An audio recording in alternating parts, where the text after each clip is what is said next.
cold drink real bad. Can I take some milk from the icebox? Well, of course you can. What were you all doing to get so hot? We decided to play some golf. Play golf? Well, that's a strenuous game. No wonder you're hot. Oh, we haven't started to play yet. Haven't started? Heck no.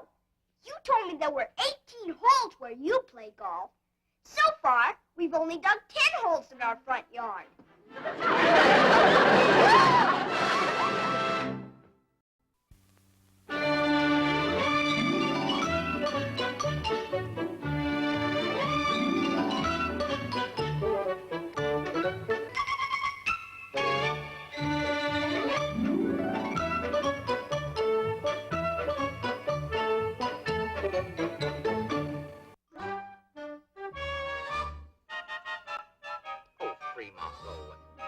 Fremont, shoot. Go on, go.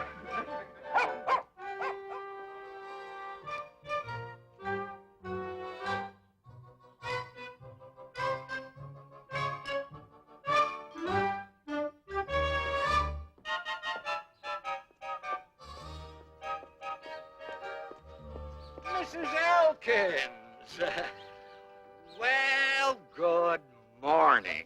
Good morning, Mr. Wilson. Oh, I'm so glad you came by. There's a question I've been dying to ask you. Well? Well, I understand that you're buying the house next to mine. Is that true? Yes, I expect to sign the final papers today. Oh, that's marvelous. The best news I've had in years. Really? Oh, I mean it, Mrs. Elkins. You know, it's terribly important to have good neighbors. And I'm sure that nowhere could I find a better neighbor than a charming and gracious lady such as yourself. What favor do you want, Mr. Wilson? A favor? You and I have never been on friendly terms. When you start buttering me up, there must be a hidden motive. Oh, you're wrong, Mrs. Elkins. Oh, I'll admit we've had our little differences of opinion, but what I just said was quite sincere. You do believe me, don't you? No. Well, all right, then I'll be honest with you. Welcome change. That property you're going to buy includes a 15-foot strip of land that adjoins my property. Now, it's not used for anything, but I could use it to widen my driveway. You see, my wife isn't a very good driver, and she's continually scraping our fenders on the fence. I see, and you wish to purchase this from me? Yes, the present owners wouldn't even discuss it with me, but I thought you and I might make a little deal. Well, it's possible. I'll consider it. Well, couldn't we settle it now? I'll pay you a fair price. No, I'll have to think it over. I'm coming back at 2 o'clock for a further inspection of the house. I'll, think it over carefully and give you my decision then. Well, I'll be waiting anxiously. Thank you, dear lady. Will you repeat that and just refer to me as Mrs. Elkins? I'd feel much more comfortable. Thank you, Mrs. Elkins. Thank you, Mr. Wilson. It's easier to be nice to an old grizzly bear. Hi, Mom. What are you making? A cake for dinner. Oh, boy. Is it a chocolate cake, or a pound cake, or a pineapple cake, or an angel cake, or a coconut cake? It's an angel cake, Dennis. Oh, boy, I like angel cake. But why do they call it angel cake? Do angels eat it? I'm sure I don't know, dear. Well, maybe they don't eat it. When I eat angel cake, I get crumbs all over me. But all the angels I've seen pictures of are wearing clean white clothes without any crumbs on them. Now, how do you suppose they eat angel cake and not get any crumbs on them? I'm sure I don't know, dear. Hey, was that salt you put in the cake, Mom? Yes. But a cake is supposed to be sweet. And if you put salt in it, won't it be salty? No, it won't be salty. You have to put in a pinch of salt to bring out the flavor. But why do you have to pinch the salt? You certainly are talkative today, Dennis. Don't you want me to talk? Not while I'm busy baking a cake. Why don't you go into the living room and talk to your father? Okay, Mom.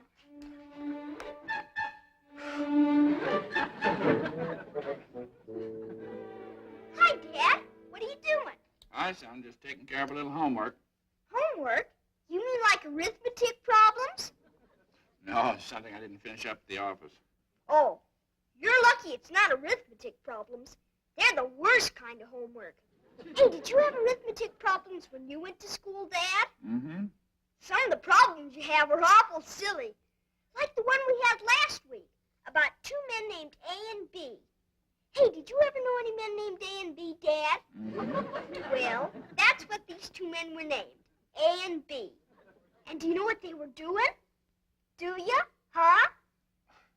Look, son, how am I going to get any work done with you standing there talking a blue streak? Jeepers, I enjoy talking, but everybody jumps all over me. I'm sorry, son. I tell you what, you run out and play now, and when I finish my work, we'll have a nice long talk, okay? Okay, Dad. You know, Martha, this Yugoslavian stamp was an excellent buy. Lightly canceled, no perforations missing. That's nice, dear. Oh, God bless you. Are you catching cold, dear? no, not that I'm aware of. I have no symptoms of a...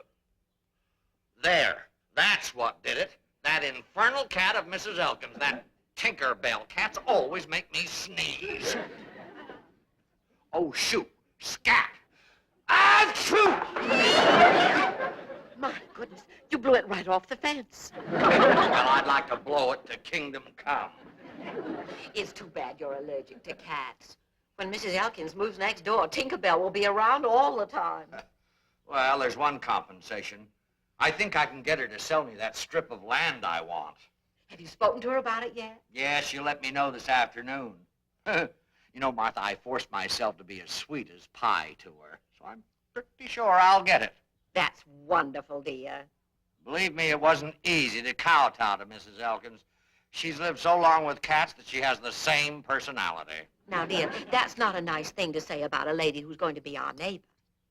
Well, I can speak freely about cats.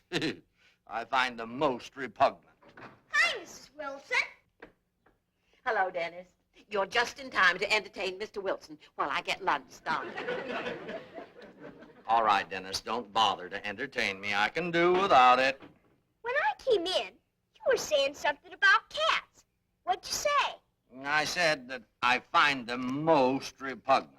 Does that mean you like them? Yes, that means I love them. I'm just crazy about them. Now, let's drop the subject. Hey, you're using your magnifying glass, aren't you, Mr. Wilson? Yes. I wish I had a magnifying glass. It must be fun to magnify things with a magnifying glass. How much bigger does it make stuff look? About 5 times natural size, I guess. How big is natural size? Well, natural size is natural size, Dennis. Naturally. Can't you see I'm working on my stamp collection? Sure I can. You're looking at your stamps with your magnifying glass. But if I had a magnifying glass, I wouldn't look at stamps with it. I'd look at stuff that was alive, like bugs. I bet if I looked at a bug that was only an inch long, it would look like the monster from the slimy swamp. Oh, for heaven's sakes, Dennis, please keep quiet. You talk too confounded much. Jeepers, everybody tells me that. Well, you do. You just never shut up. All right, if that's the way people feel, I won't talk. I may just never talk. Not ever. Why, you couldn't stop talking for 5 minutes. Well, I could too. I could stop talking for 5 hours or 5 years. Dennis, I'll make you a proposition. If you won't talk to me for the rest of the day, whenever you're with me, I'll give you this magnifying glass. You will? Yes, I will, to protect my sanity. Is it a deal? Oh, you've already started, eh? Oh, this is too good to be true. Oh, don't worry. You'll be jabbering away in no time. All right, Dennis, I'll hold you strictly to the rules. 1 word, you lose.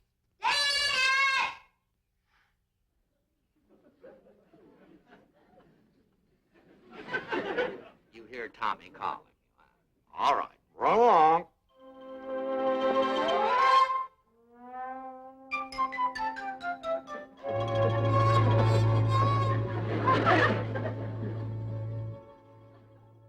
Dennis! Hi, Tommy.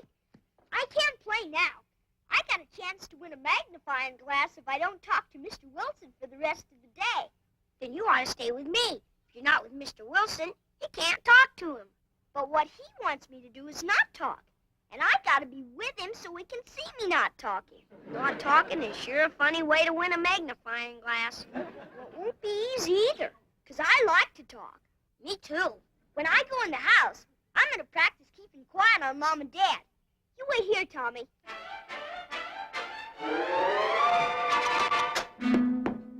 Thank you. Goodbye. Back already, son? Well, what's the matter with you? Got your tongue?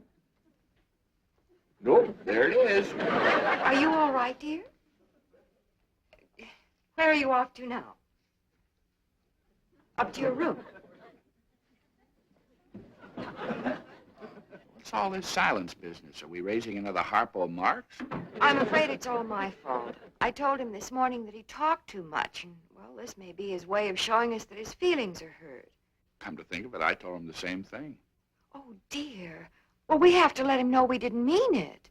But I did mean it. He does talk too much sometimes. But, Henry, we can't have the poor child thinking he can't open his mouth in his own house. Couldn't we be extra nice to him and encourage him to talk a little? If you want to, honey. Dennis! Before you go out again, would you like a chocolate? Yes, you. I know I've only allowed you one after dinner, but I thought you might like to have one now, would you? Help yourself.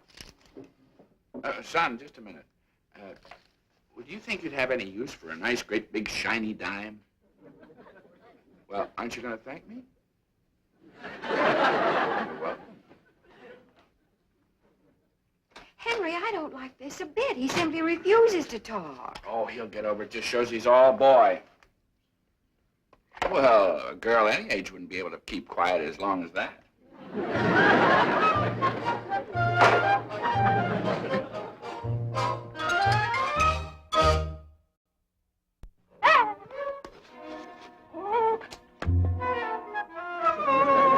Fremont, stop that! You get out of those daisies! Stop it! Shame on you, Fremont! You just wait till I get Mr. Wilson. He'll make you stop.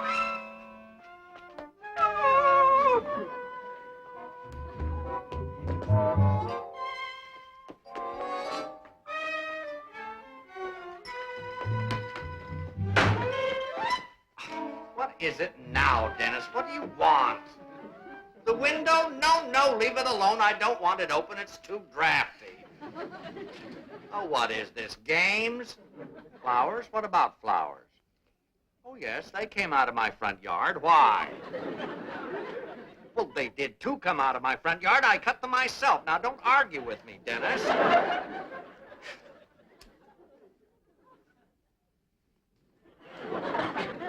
You want me to go outside and play football with you? Well, if that isn't the stupidest, most ridiculous...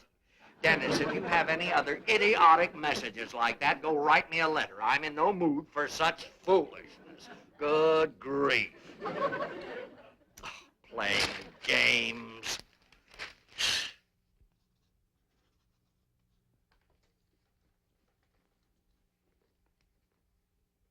Is there one Z or two Z's in daisies? Oh, Dennis, there are no Z's at all in daisies.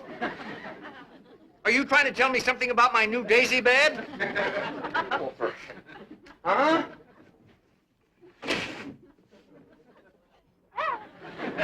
Oh, Fremont, you get out of my daisy bed. Go on. Out. Shoo, get out. Oh, good heavens, what a mess. Oh, Dennis, why didn't you tell me what he was doing? Well, I could have stopped him. Now I'll have to get my garden equipment and fix... Uh-oh. Oh, that must be Mrs. Elkins. Now, Dennis, this is a private conversation. You run along.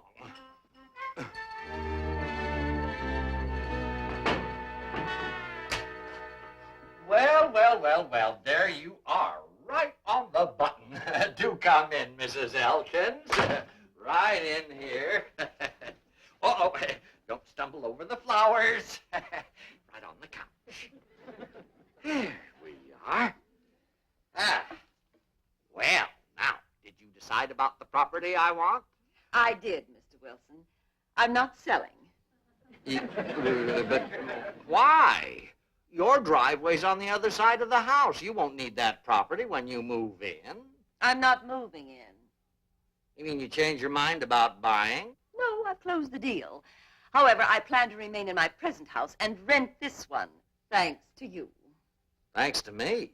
Remember what you said this morning about the importance of good neighbors? Well, yes. Well, you were right, Mr. Wilson. I've thought it over carefully, and I don't want to live next door to you. See here, Mrs. Elkins, I don't like to be insulted. You should be used to it. With men like you, it must happen frequently. But there's no reason for your not selling it. Oh, there are many reasons. In the first place, you told me you wanted to widen your driveway because your wife scratched your car on your fence. Well, The people across the street tell me you're the one who does it.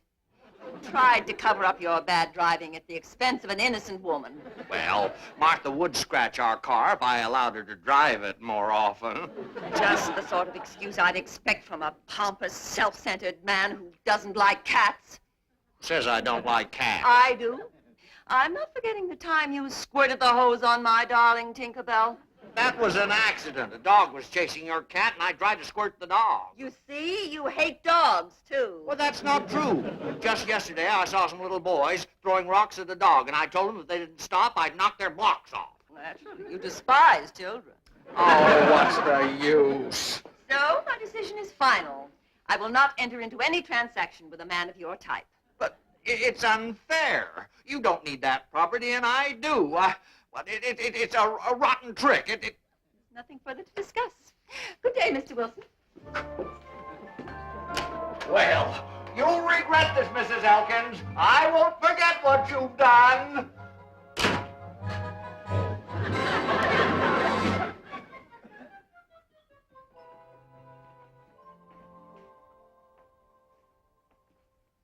Penny for your thoughts on here. Is that classified material?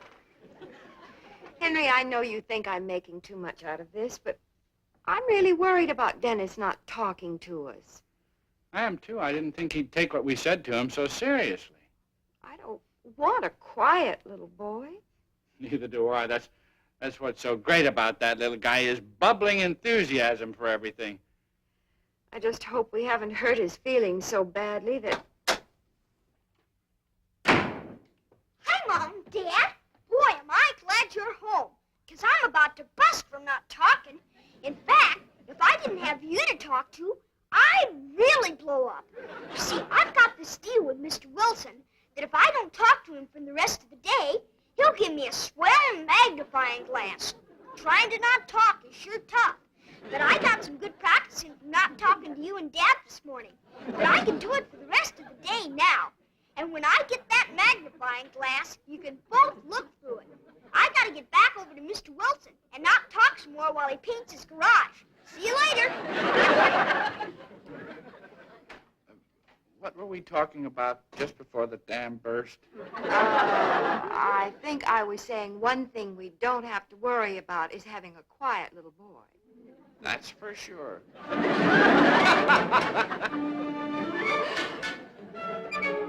Hey, Dennis! Hi, Tommy. Boy, you sure missed some excitement. I did? What happened? Johnny Brady caught Mrs. Elkins' cat, Tinkerbell, and tied a tin can to its tail. Boy, she took off down the street like a hot rod. Gee, that was a bad thing to do. Did Johnny Brady get scratched up much? No, but he will when Mrs. Elkins finds out what he did. Come on, let's play some catch now. I wish I could, but I gotta go over to Mr. Wilson. He's in his garage. I saw him go back there with a bucket of paint. After all the paint all washed out. Now just relax. Well, of all the stupid things, Martha, if Dennis had told me the paint was spilled instead of that silly tapping me on the shoulder. Well, you can't blame Dennis, George. You're the one that told him not to talk. He's waiting in the living room. Well, let him wait. Aren't you going to give him the magnifying glass now? After all, he hasn't talked for hours. No, absolutely not, Martha. If he wants that thing, he can just finish earning it. Well, suit yourself, dear. I'm going over to Alice's for a while. I'll be back. All right, Martha.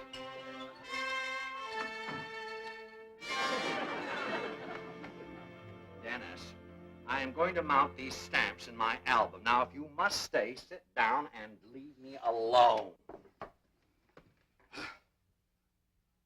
Now, the way I figure, I've got about 2 hours of peace and quiet if you're going to get this glass. Who the dickens is that? Get the front door, will you, Dennis?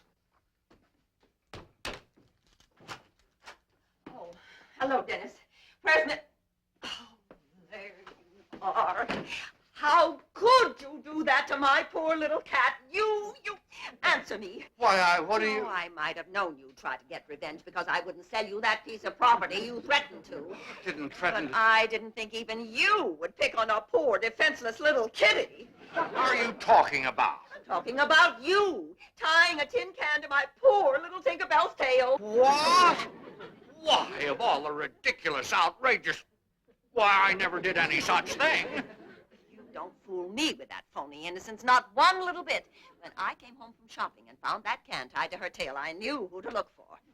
Oh, Dennis, tell her I didn't touch her cat. You've been with me all day, practically. Well, go on, tell her. Say something.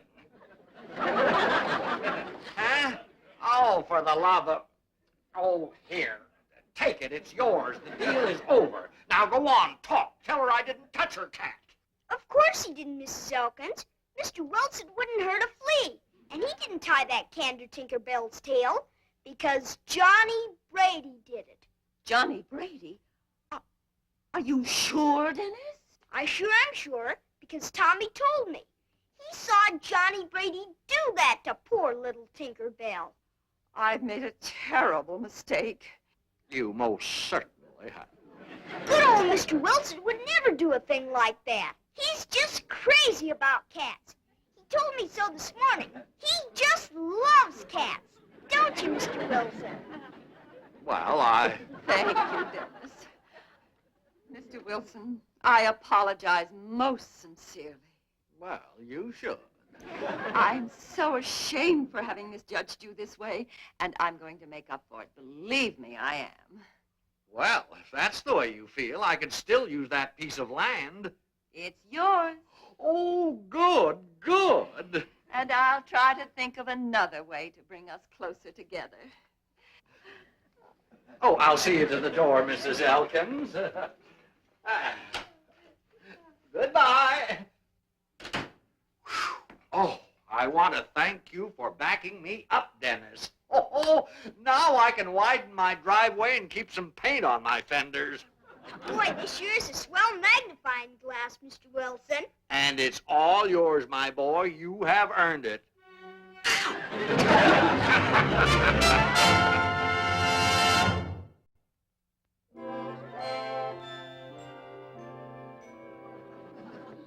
Boy, this looks like a mountain of ice cream through this swell magnifying glass.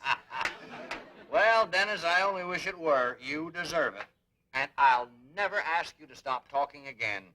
You certainly stopped Mrs. Elkins from... You? Oh, I was in hopes I'd find you back here. Oh, I'm so glad to know I've been wrong about you, Mr. Wilson. Until this dear boy told me, I never dreamed that underneath that gruff exterior of yours, there's a heart that beats with love for little creatures. Oh, well, of course, I... A few weeks ago, my little Tinkerbell became a mother. Again? Boy, she's always becoming mothers, isn't she? And the cutest one of the family is for you, Mr. Oh, no, Mrs. Elkins, I knew you'd be surprised. Oh, you're just going to love one another. Oh, and I'll come over every day to find out how you're getting along. Now, if you'll excuse me, I just must dash. Hey. Bye-bye. Oh, take it quick, Dennis. Jeepers, don't sneeze on the kitty. You might give her a cold. Isn't she cute? Oh, great. Scott!